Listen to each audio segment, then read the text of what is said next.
Begam, very, very successful, highly respected attorney here, still practicing law. Oh, yeah.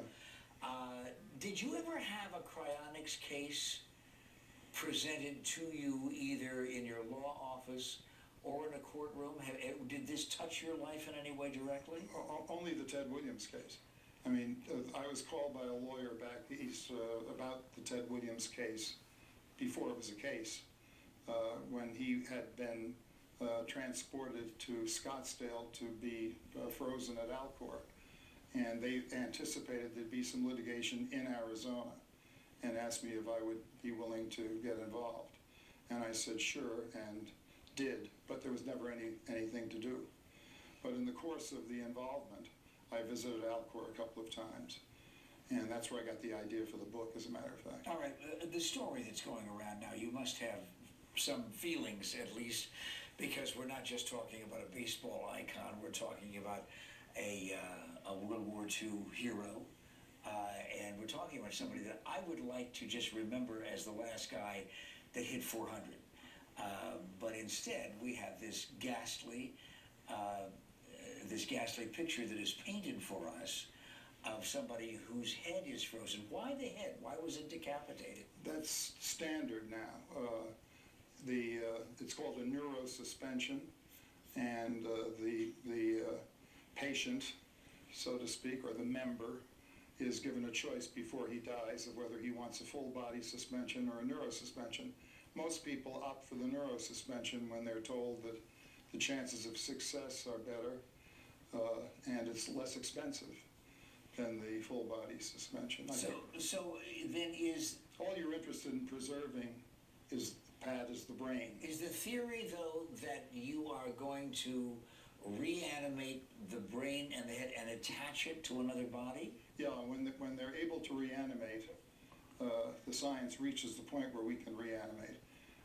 Probably the attachment to a new body would be the easiest thing to do.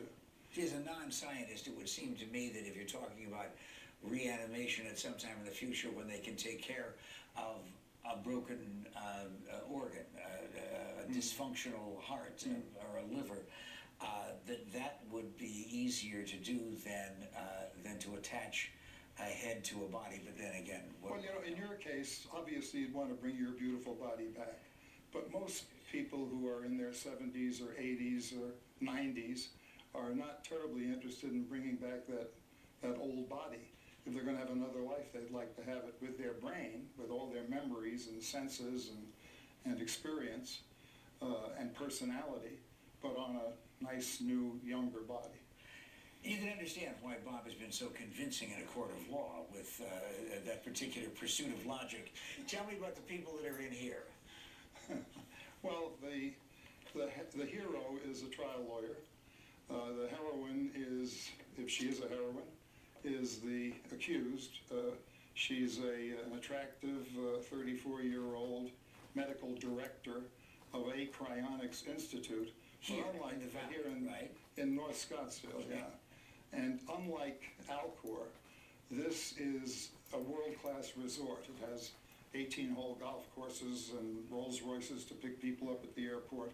And it is frankly elitist, and it's for profit. Wait a minute. So this is when Ben Hogan is frozen. He's got an 18-hole golf course there. Who's the golf course for? For people who come to see if they want to become members. Oh, I see. The sales job. It's a sales job, and membership is not inexpensive. The minimum fee is $1 million. Most of them cost $2 or $3 million, and they're encouraged also to make contributions for the research. How much is it at Alcor, by the way?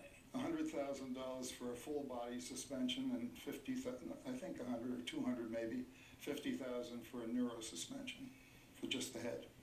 Okay, so the family doesn't have any ongoing payments to make if we lose interest at some time in the future. No, mostly what they do is they buy an insurance policy making Alcor the beneficiary, and then they're just paying, you know, $30 a month or whatever it is.